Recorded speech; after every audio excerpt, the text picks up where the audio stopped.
Okey, kita memberikan tumpuan juga kepada syarikat startup kita dan juga syarikat berasaskan teknologi. Kita melihat kepada teknologi drone. Banyak kali kita sebutkan teknologi drone ini, namun di mana tahap teknologi drone kita dan latihan yang diberikan, membina kepakaran dan juga kegunaannya di peringkat domestik, tidak kira di dalam sektor apa sekalipun. Itu yang saya bincangkan pada jam ini. Saya membawa tetamu kita pada jam ini, Ketua Pegawai Eksekutif Meraki, iaitu Mat Razali Ismail, yang bersedia pada ketika ini. Lee, terima kasih kerana bersama kami pada pagi ini. Mungkin pertama sekali, kita nak melihat kepada penggunaan drone di Malaysia ini, di mana tahap kita sebenarnya? Kita mendengar banyak kali mungkin the hit itu kurang dirasai, dan pada masa sama saya difahamkan juga bukan itu saja, Meraki sendiri ada bukan saja kerjasama orang kata apa komersial, tapi juga dari segi CSR dan sebagainya. Mungkin boleh ceritakan juga. Terima kasih, Najib.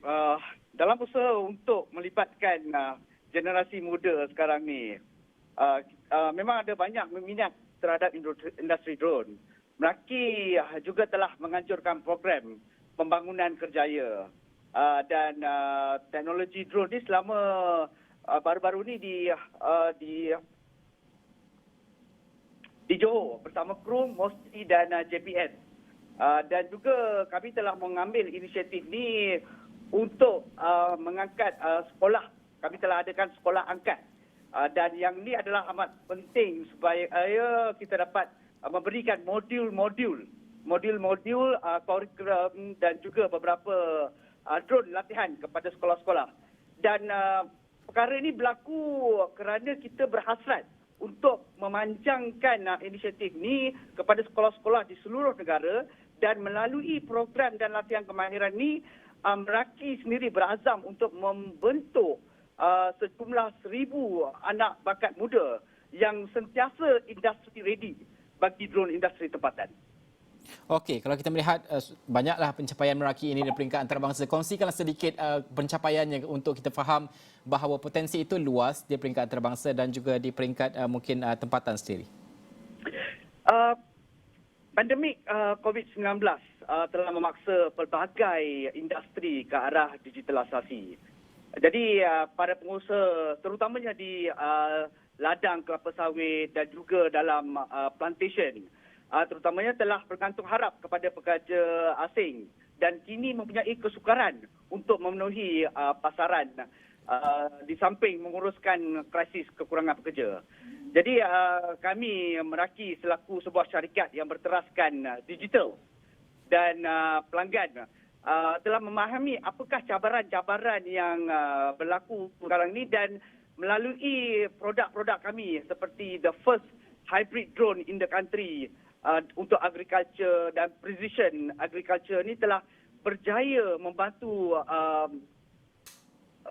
peladang-peladang, bukan sahaja dari segi peladang-peladang yang besar seperti Sandapi, Selkra dan Felda, malah juga kepada peladang-peladang yang kecil untuk meningkatkan hasil tuaian mereka di samping mengurangkan kos buruk serta penggunaan racun serta baja. Jadi kami di Meraki juga menganggap bahawa respon positif dari pasaran sebagai sebuah motivasi bagi kami menambahkan lagi penawaran servis kepada pasaran sekarang ini.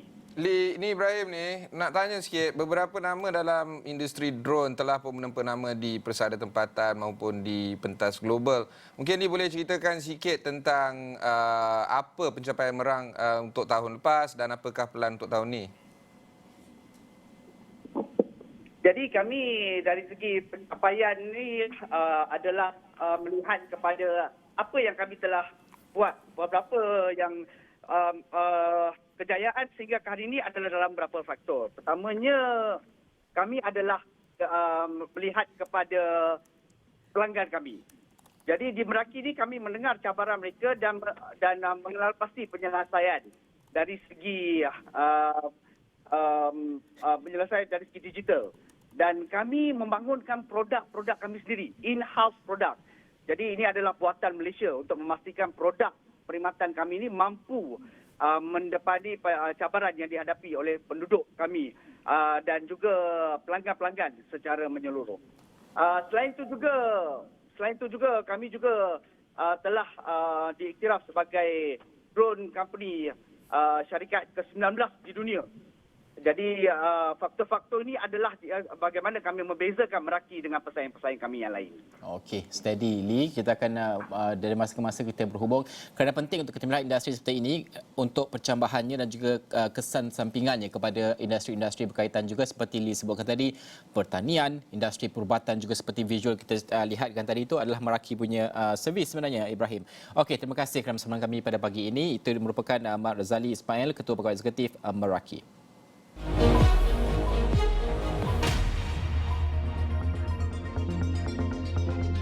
Sejumlah hampir 40 syarikat pemula dipilih untuk menyertai program My Startup Pre-Accelerator yang dilancarkan Kementerian Sains, Teknologi dan Inovasi MUSTI bagi memberikan inspirasi dalam melaksanakan strategi perniagaan, akses kepada pasaran dan pembiayaan. Pentamaster Corp Berhad merekodkan untung bersih sebanyak 20.4 juta ringgit pada suku pertama berakhir 31 Mac 2022 berbanding 16.07 juta ringgit bagi tempoh sama tahun sebelumnya. Amanah Ikhtiar Malaysia AIM mengeluarkan pembiayaan 980 juta ringgit kepada usahawan mikro bagi tempoh Januari hingga Mei untuk tahun 2022. Laporan penuh di saluran 501 dan astroawani.com serta dagangnews.com. Just to touch base a little bit more on the business side of the world, the consortium involving Aeon Credit Services currently uses Sedanias As-Salam's integrated tawarruk solution for the Islamic financial institution. I want to also draw your attention to the interview that I have done with them, with Datuk Nur Azrin Muhammad Noor as well as Karunisa Ismail. Datuk Azrin is the founder and managing director of Sedania Innovator Berhad, while Nisa is the CEO of Sedania Salam Capital Sdn Berhad. Take a look into our conversation yesterday. For Islamic Financial, we are the only company in this world that provides a digital commodity trading platform. We're using airtime, and this is very much relevant to all the FSI, especially that is offering digital lending environment or digital financing environment, because they can do it on real time, and they can actually does the approvals in real time, real time trading, real time disbursement. Ideally, that is how we want it to be, and we have started this for the last 10, 12 years. And we are very excited that this is moving the way of what we want to see from a digital banking aspiration and environment. So that was Nisa. Another item that I want to show you is, of course, the key point on that was mentioned earlier, which is the perceived delay of the announcement by Bank Negara Malaysia in terms of bringing awareness or awarding digital banking licenses. This is a question that I posed to Datuk Azrin. No, I think I'm a firm believer of things happen for a reason. I'm pretty sure Bank Negara has its wisdom on looking at the trials and errors of how the licenses were awarded in the region.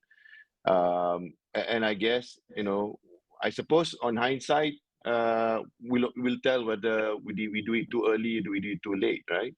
But I think, learnings, if you look at around the world, not all of the digital banking license awardees makes money in the first 3 years. So there's some rare companies who does.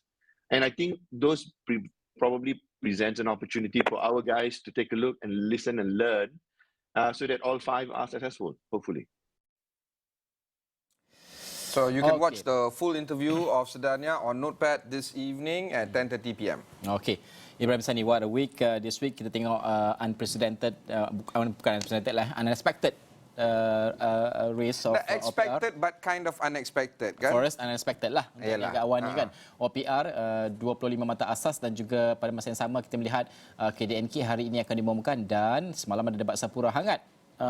Semua itu kita bawakan sepanjang minggu ini dalam Niaga Awani sendiri dan Ashraf Hasnan sendiri. Ini sebenarnya minggu pertama kami bersiaran selama 1 jam. Kalau boleh kita bawakan juga Ashraf Hasnan yang melihat kepada data-data ekonomi yang besar ini. Haris, bagaimana untuk daripada awal memahami OPR sampailah kepada KDNK, untuk Sapura Energy sendiri, mungkin pandangan sendiri melihat kepada semua perkembangan ini dalam tempoh seminggu?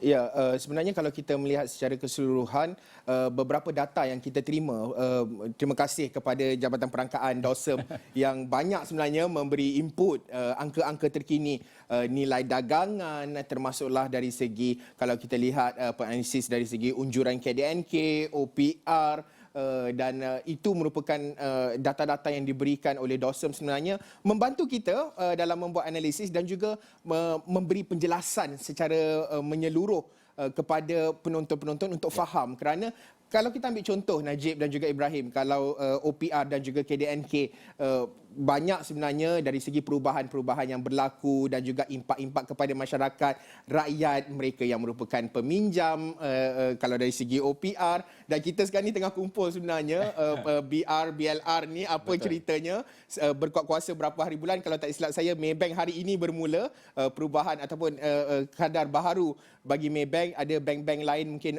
berakhir pada akan bermula pada minggu hadapan dan sebagainya, Najib dan juga Ibrahim. Okey, minggu depan kita akan senaraikan ke semua BR, BLR ini supaya orang ramai faham perubahan ini, dan ini hak mereka. Ada kalanya ini dipaparkan hanya di website bank tersebut dan kitalah yang bertanggungjawab untuk memberitahu mereka. Okey, begitu saja. Tadi kita dah bercakap pasal KDNK kan, Ibrahim dan juga Haris. Yusof Saadi mengatakan bahawa persediaan untuk orang ramai ini sangat menarik sebab dia kata jimat cermatlah. Tadi Haris pun dah katakan tak minum air kopi yang panas.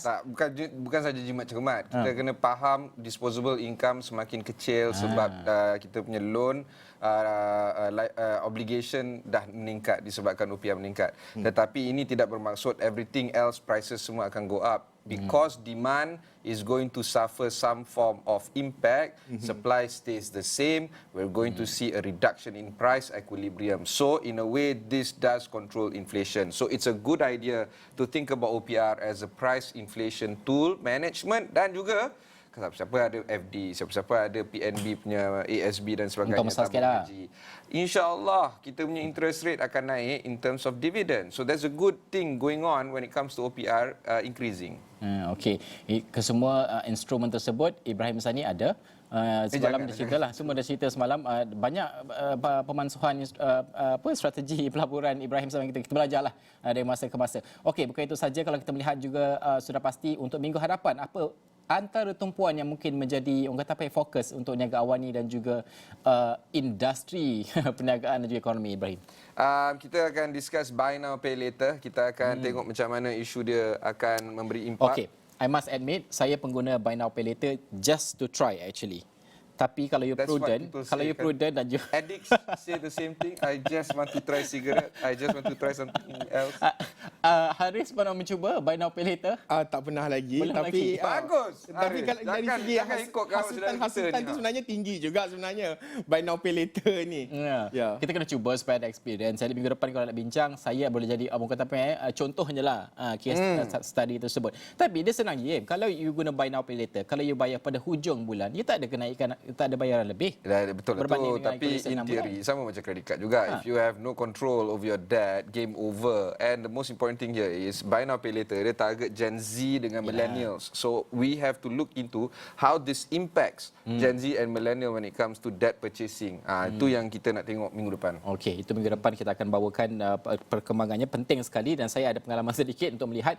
Bolehlah bagi buah fikiran sikit, tapi pada akhirnya kita insya-Allah akan cuba juga mendapatkan orang kata apa peserta industri. Dah ada juga yang Islamik, BNPL sebenarnya. Nak tengok betapa tahap Islamiknya itu dan juga bagaimana penawaran baharu dalam industri kewangan ini akan memberikan kemudahan ataupun akan menyukarkan golongan milenial. Semuanya minggu depan. Dan sikit lagi nak cakap, minggu depan ada cerita sikit lah pasal kripto kita akan bincang. Itu semua minggu depan.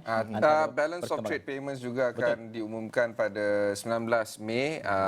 Imports, exports trades for April tu kita nak tengok juga. Particularly when our largest trading partner China is facing an economic slowdown. Betul. So tengok macam mana kita punya imports, particularly from China, is going to be affected. Okey, sekian saja Niaga Awani untuk jam ini. Saya Najib Arif, rakan setugas Ibrahim Sani dan Haris Ashraf Hasnan. Kami mengucapkan terima kasih kepada penonton Niaga Awani. Boleh ikuti di laman web kami astroawani.com. Sekian saja. Assalamualaikum. Salam hormat.